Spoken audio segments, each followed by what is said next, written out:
Hola, ¿qué tal? Mi nombre es Stefano. Bienvenidos a Pedir Reseñas y bienvenidos a Náusica del Valle del Viento. Vamos ahí.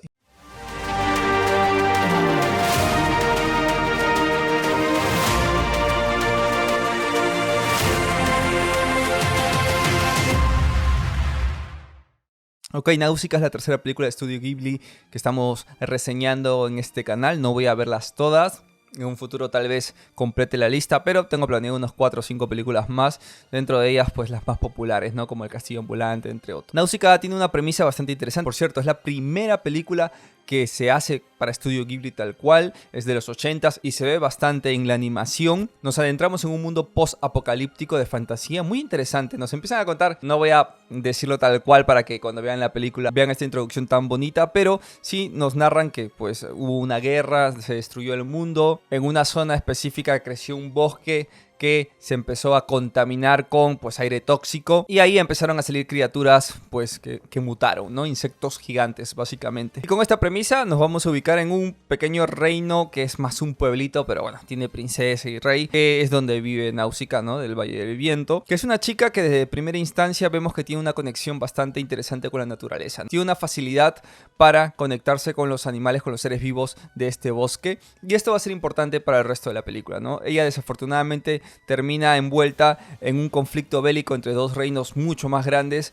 que pues básicamente en el medio de este conflicto termina estando su pequeño reinado. Cae un cargamento, para no ser muy específico, en su reino que es vital para esta guerra y pues se ven envueltos en todo esto. Y va a tratar de salvar a su reino y a la vez evitar que haya más masacre, ¿no? Más guerra y que se utilice negativamente el cargamento que cayó cerca de su reino y que ambos reinos que están teniendo la guerra pues lo desean, ¿no? Mientras que los pobres del reino de Náusica, ¿no? Pues están sufriendo todo lo que implica estar en el medio de un conflicto bélico. Cosas geniales que tiene, básicamente la creatividad. Le queda espectacular hacer fantasía y siendo un género donde no hay tantísimos ejemplos en la historia del cine de películas excelentes, está genial que haya un estudio que se dedique prácticamente a hacer fantasía. Animada, sí, pero fantasía de lo mejor que hay realmente, ¿no? Tenemos géneros ciencia ficción que fueron evolucionando y cada vez se empezaron a producir más, pero la fantasía sigue siendo algo que se ha quedado un poco atrás. Gracias a los streamings, hoy por hoy hay mucha fantasía, adaptaciones de videojuegos, de animes, etcétera,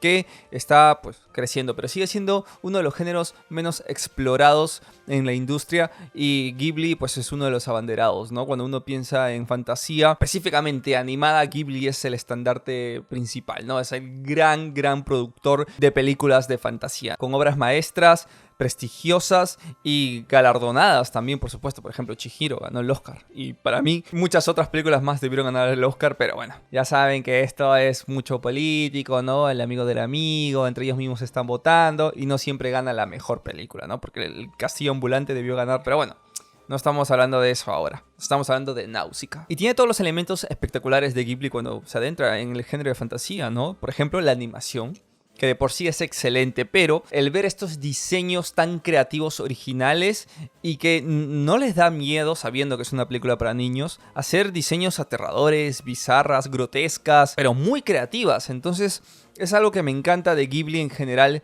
cuando vemos su fantasía en El viaje de Chihiro, en El Castillo Ambulante, en Totoro o en esta misma película, ¿no? O bueno, El Castillo en el Cielo, por ejemplo. Ejemplos bellísimos de momentos de fantasía, de diseños acompañados por supuesto de, en su gran mayoría, una espectacular banda sonora que deja al espectador realmente perplejo, ¿no? Genera muchísimo impacto ver estas obras maestras en animación, estos diseños increíbles acompañados de una gran música, una buenísima composición, una calidad altísima en la realización de la animación, más allá de la composición y del diseño tal cual, minuciosamente elaborada, que es garantía en Estudio Ghibli, ¿no? Estos estándares de calidad tan alto que tienen todas sus películas, ¿no? Ya al grado casi enfermizos, pero bueno, es típico en los japoneses. Y después tiene el tema de los personajes, que también Ghibli me gusta mucho porque si bien es infantil, nos otorga personajes originales, muy originales, porque pues si vemos Disney, por ejemplo, hasta esa época, vamos a ver que se se repiten mucho. Por ejemplo, villanos, villanas,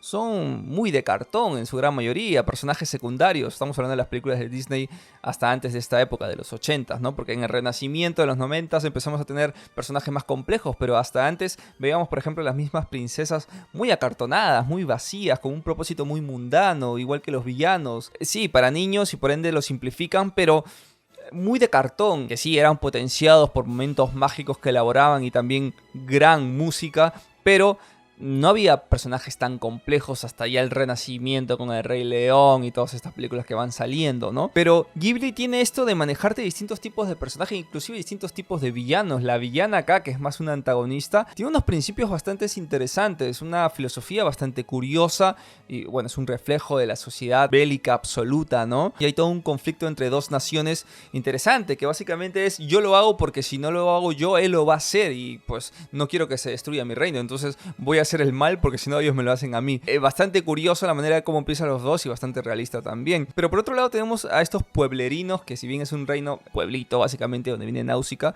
que son muy humildes, que están pensando básicamente en su tierra, ¿no? En llevar armonía con la naturaleza y como abanderada de esto tenemos a Náusica, que tiene una especial conexión con los insectos y con toda la naturaleza en general, ¿no? Y vemos cómo ellos se ven afectados por la ambición del hombre, ¿no? De conquistar, de destruir. Y está muy interesante cómo esto se refleja siendo una película para niños, ¿no? O bueno, para todo el público, pero un niño lo puede ver tranquilamente. Es cierto que por la época el sonido no está muy bien pulido y que las canciones no son tan memorables como otras que veremos en un futuro, pero la originalidad y el buen guión que tiene es lo que hace que la película quede bastante arriba y de mis favoritas de Ghibli personalmente. Si hablamos de personajes, evidentemente hay que hablar de Náusica, que me parece una protagonista espectacular. No solamente tiene esta alma aventurera y además pues toda esta conexión con la naturaleza, sino que además es pues la reina, ¿no? Bueno, la heredera, que medio spoiler, termina siendo la reina, ¿no? Entonces tienes que dirigir, proteger, gobernar un pueblo, pero a la vez es un ser, pues, conectado con la naturaleza y quiere el bien para ambos, ¿no? Para los humanos y para la naturaleza, y se ve envuelta en una situación que se le escapa de las manos y que ni siquiera ella es el detonante, ¿no? Entonces vamos a ver de manera muy interesante cómo un adolescente trata de pues compaginar todo esto, trata de balancear, trata de evitar más muertes, que pues, es un poco también lo que refleja la película, ¿no? Estamos viendo mucho la industrialización, cómo estamos destruyendo el planeta, además los conflictos bélicos tan irracionales que hay hasta el día de hoy. Estas películas se pueden ver en cualquier época y va a ser vigente, entonces me gusta mucho que se toquen estos temas, que Ghibli lo hace bastante, ¿no? Porque de nuevo, si nos vamos a Disney, pues hasta esa época tenemos princesas deseando ser la esposa del príncipe y sus felices por siempre, y después algunas que otras aventuritas ahí libres, ¿no? Al aire. Como lo he dicho, ya en los 90s, en el famoso Renacimiento, es donde se empiezan a tocar temas más serios, ¿no? Pero aún así Ghibli se atrevió a hacer estas cosas y vamos a seguir viendo a lo largo de los años cómo pues, nos entrega películas, inclusive como La Princesa Mononoke, que ya hablaremos también de esto, que habla mucho de la naturaleza y cómo lo estamos destruyendo y pues las propias virtudes que tiene, y tenemos que aprender a convivir con ellos y no pues estar destruyéndolo y ser autoritarios como si fuésemos pues lo mejor que hay en la tierra, ¿no? Entonces Ghibli a través de estas películas da estas enseñanzas a los niños, enseñanzas un poco más maduras y más reflexivas que los que podría dar Disney en ese momento. Para esta época tampoco existía Pixar, ¿no? Que Pixar ya después eleva todo el tema de la animación a otro nivel. Pero me gusta mucho esto, ¿no? Estos temas serios, estos temas profundos que se les presenta como una película animada muy bonita a niños, adolescentes y adultos, ¿no? Lo que tiene Ghibli es que es más adulto en el sentido de poder analizar las películas. Entonces un adulto puede ver una película de Ghibli y poder sacar más jugo de lo que podría ser una película, no sé, yo qué sé, La Cenicienta, por ejemplo, ¿no? No por ser despectivo, que es buena película, pero entienden, no tiene tanto jugo como cualquiera de las películas Ghibli que hay. Y bueno, si seguimos hablando de personajes, tenemos a Asbel, que es un tipo que aparece pues a mitad de la película, que es un adolescente también, que se cruza con Náusica y que el tipo está consumido absolutamente por la venganza, por la guerra, y después empieza a tener contacto con la naturaleza, empieza a apreciar más las cosas en un lapso muy corto de tiempo, que también me gusta. No se enreda la película, sabe a lo que va, y básicamente pues termina siendo también un gran personaje. Y después hay otros secundarios que están ahí aportando su granito de arena, pero yo creo que estas son de las películas que giran todo alrededor del protagonista, que es esencial para el clímax, ¿no? Eso sí, la antagonista me parece muy buena. Además también está todo el tema bélico como historia de ella y bueno, no quiero dar muchos spoilers, ¿no? Pero cómo le ha afectado a ella en la vida y que uno termina pues pensando que es lo único que hay, ¿no? Cuando ya está muy metido en ese mundo, la guerra se convierte en su vida. Entonces, me encanta todo esto, cómo maneja desde su primera película estos elementos que después haría tan grande al estudio, ¿no? Un gran inicio. Náusica me parece una muy buena película, con defectos y carencias de ser primera película, bajo presupuesto y todo lo demás, pero que poco a poco va a ir puliéndose y va a llegar a ser pues el mejor estudio de animación en aspecto de fantasía, pero sin ninguna duda de la historia del cine. Entonces, si no han visto Náusica, vayan a verlo porque me parece una película preciosa y con todos los elementos que hace tan grande a Ghibli, ¿no? Que en ciertas películas se va y se vuelve un poco más introspectivo, se vuelve algo un poco más personal y deja un poco de lado en la fantasía, sobre todo en los últimos años, en las últimas décadas.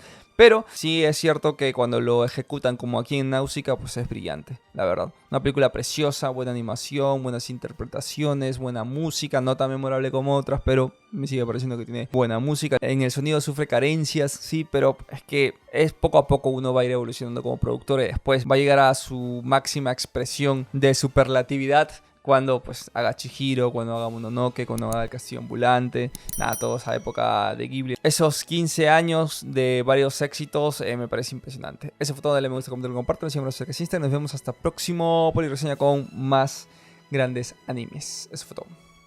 Chau, chau.